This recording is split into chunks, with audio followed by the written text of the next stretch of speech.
মেঘনা ও সাগর দুজনের সংসার, তাদের কোনো সন্তান নেই। সাগর নৌকা চালিয়ে তাদের দিন কাটায়।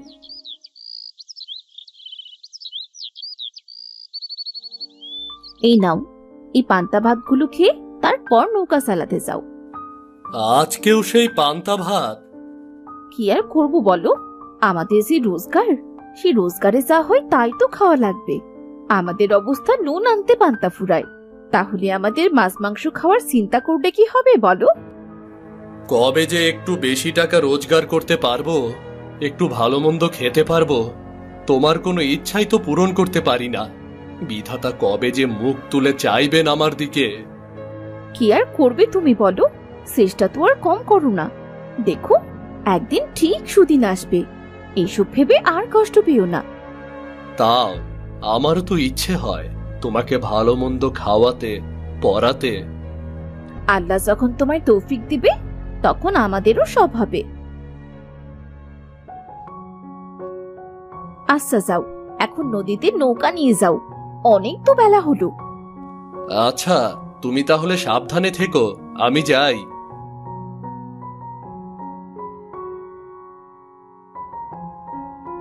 এদিকে মেঘনার অনেক বাগান করার শখ, সে চাল কুমড়োর গাছ লাগিয়েছে। মেঘনার গাছে দুটো মস্ত বড় চাল কুমড়া ধরেছে। দেখছি অনেক বড় বড় চাল কুমড়া হয়েছে। এতগুলো গাছে রাখলে বৃষ্টি এলে তো সব নষ্ট হয়ে যাবে। তার থেকে পেরে আমি ঘরে নিয়ে রেখে দিই, উনি ঘরে আসলে বাজারে বিক্রি করতে পাঠাবো, তাহলে কিছু টাকা পয়সাও আসবে।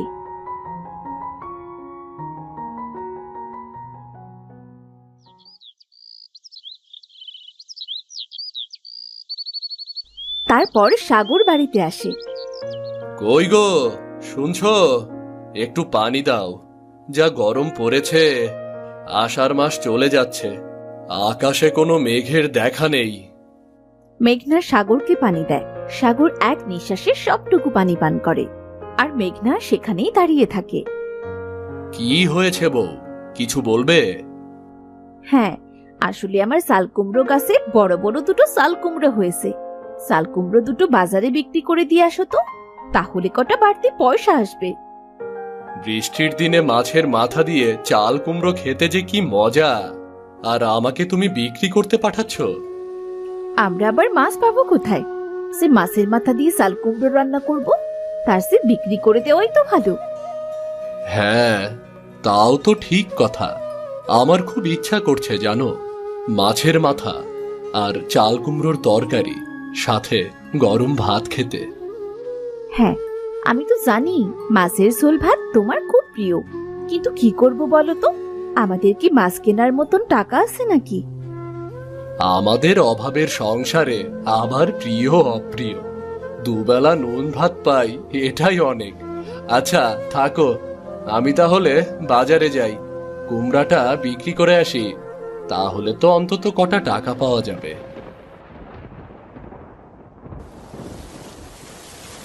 হঠাৎ বৃষ্টি শুরু হলো। এই বৃষ্টির মধ্যেই বাজারে যাবে? আচ্ছা, একটা চাল কুমড়ো তুমি বিক্রি করে মাছ কিনে আনো, আর আরেকটা চাল কুমড়ো দিয়ে মাছ দিয়ে রান্না করবো না হয়। হ্যাঁ যাই, ঘরে বসে থেকে আর কি করব, চাল কুমড়াটা বিক্রি করতে পারলে কিছু নুন ভাত জুটে যাবে। আর যদি মাছ না পাই, তবে কুমড়োটাই না হয় নিরামিষ তরকারি হবে, কি বলো? আচ্ছা যাও, তবে সাবধানে যেও।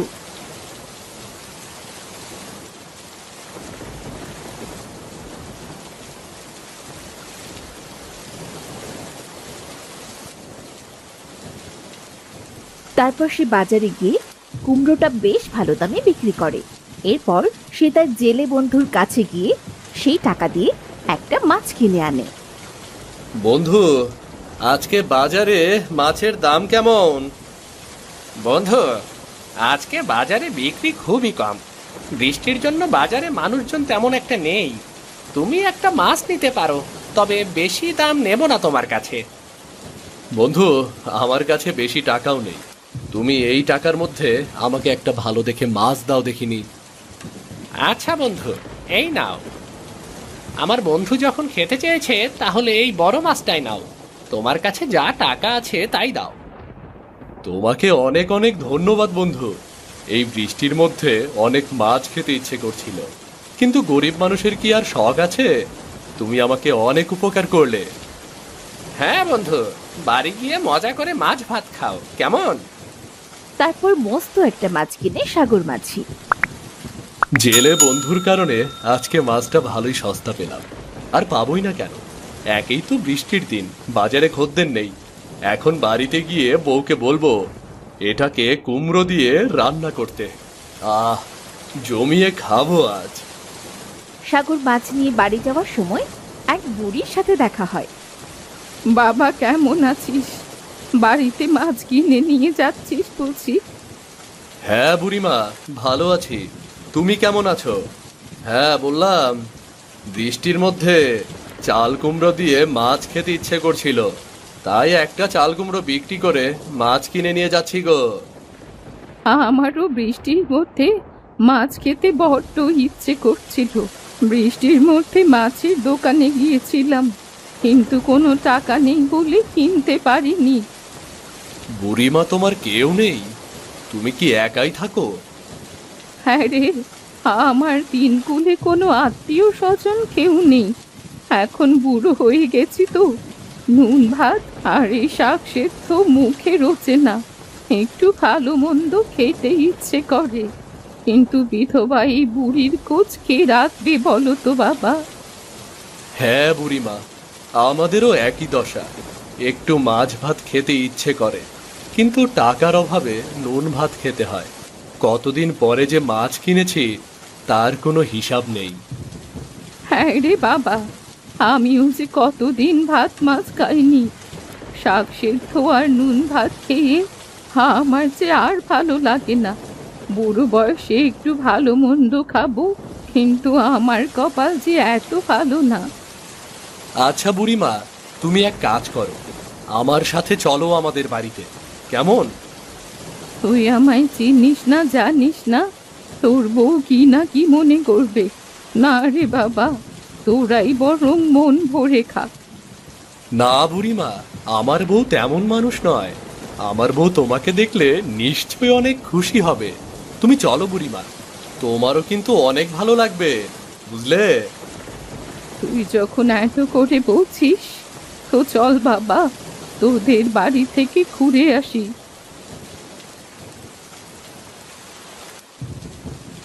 সাগর বুড়িকে মেহমান বানিয়ে ঘরে নিয়ে যায়। দেখো বউ, আমি কাকে সাথে করে নিয়ে এসেছি। এটা কি? ওনাকে তো চিনলাম না। এই বুড়িমার কেউ নেই, তার কোনো আত্মীয় স্বজন নেই। তার অনেক মাছ ভাত খেতে ইচ্ছে করছিল, তাই সে বাজারে মাছ কিনতে গিয়েছিল, কিন্তু টাকার অভাবে কিনতে পারেনি। আমার সাথে রাস্তায় দেখা হলো, আমি তাকে সাথে করে নিয়ে এলাম। নিয়ে এসেছো, বেশ ভালোই করেছো, কিন্তু কি খেতে দেব? আমাদের ঘরে তো ভাত ছাড়া আর কিছুটি নেই। এই দেখো, একটা চাল কুমড়ো বিক্রি করে সেই টাকা দিয়ে একটা মাছ কিনেছি। এখন আমরা চাল কুমড়ো দিয়ে মাছ রান্না করে বৃষ্টির মধ্যে মজা করে খাবো। আচ্ছা, ভালো করেছো, দাও আমি রান্না করে নিয়ে আসি। তোমরা দুজনে বসে গল্প করো গে। আচ্ছা ঠিক আছে, তাড়াতাড়ি রান্না করে নিয়ে আসো তো, আর সহ্য হচ্ছে না। চল রে মা, আমিও তোকে সাহায্য করছি। তারপর মেঘনা যায় রান্না করতে। সে জমিয়ে মাছের মাথা দিয়ে চাল কুমড়ো রান্না করে আর মাছের ঝোল করে। মাছটি কি ভালো এনেছো! আহ, আর আমার গাছের চাল কুমড়ো! এই তরকারিটা প্রায় হয়েই এলো। আপনি হাত মুখ ধুয়ে আসুন বুড়িমা, আমি আপনাকে এক্ষুনি খেতে দিচ্ছি। এই তরকারিটা নামিও না বউ, অল্প আছে ঢাকনা দিয়ে রেখে দাও। খাবার দেবার সময় হাঁড়িটা সামনে থেকে ঢাকনাটা তুলবে, দেখবে মাছের ঝোল দিয়ে ভাত খেতে কি ভালো লাগে। বাহ বুড়িমা, আপনি তো বেশ ভালো কথা বললেন। আপনি নিশ্চয়ই ভালো রান্না করতে পারেন। পারতাম রে মা, এখন আর শক্তি কোথায় যে রান্না করব? দুটো ভাত ফুটিয়ে খেতেই তো হিমশিম হয়ে যায়। আপনি কি চিরকাল একাই ছিলেন নাকি বুড়িমা, নাকি এখন একা হয়ে গেছেন? আগে আমার ভরা সংসার ছিল রে মা, মাছের ঝোল আর ভাত ছাড়া কারো পাত পড়তো না। কত পদে রান্না সে হতো আমার হেসেলে, ঘর ভরা মানুষ, কাজেরও লোক ছিল, কিন্তু নদীর করাল গ্রাস সব কেড়ে নিল মা। সকলে ছুটে গেল কষ্ট করতে, কেবল বিধাতা আমায় ফেলে রাখলো। দুঃখ করবেন না মা, যা হয় তা কেবলই কোনো না কোনো মঙ্গলের জন্যই হয়। তরকারিটা নামিয়ে রাখো বউ, তলা ধরে চাপেছে। কি গো, খেতে দাও, মাছের ঝোলের গন্ধে যে আর টিকতে পারছি না। পেটে ছুঁচোগুলো বৈঠক শুরু করে দিয়েছে গো। রান্না হয়ে গেছে, এই দেখো খাবার বেড়েছে, খেতে এসো।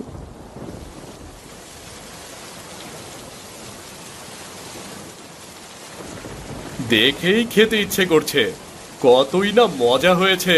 আহ, কতদিন বাদে মাছ খাবো। বুড়িমা, বসো খেতে, আর তুমিও বসো, আজকে তৃপ্তি করে খাও। হ্যাঁ রে, আমিও কতদিন বাদে মাছ খাবো, তার কোনো হিসেব নেই। ভাত আর শাক সিদ্ধ দিয়ে খাওয়া লাগে সব সময়। হ্যাঁ বুড়িমা, আজকে তোমার যতটুকু লাগে মন ভরে খাও। আচ্ছা নাও, এখন তোমরা তাড়াতাড়ি খেয়ে নাও দেখি, গরম গরম খেয়ে নাও, বৃষ্টির মধ্যে বেশি মজা লাগবে। তারপর বৃষ্টির মধ্যে তারা মজা করে মাছের মাথা দিয়ে চাল কুমড়ো আর মাছের ঝোল খেলো।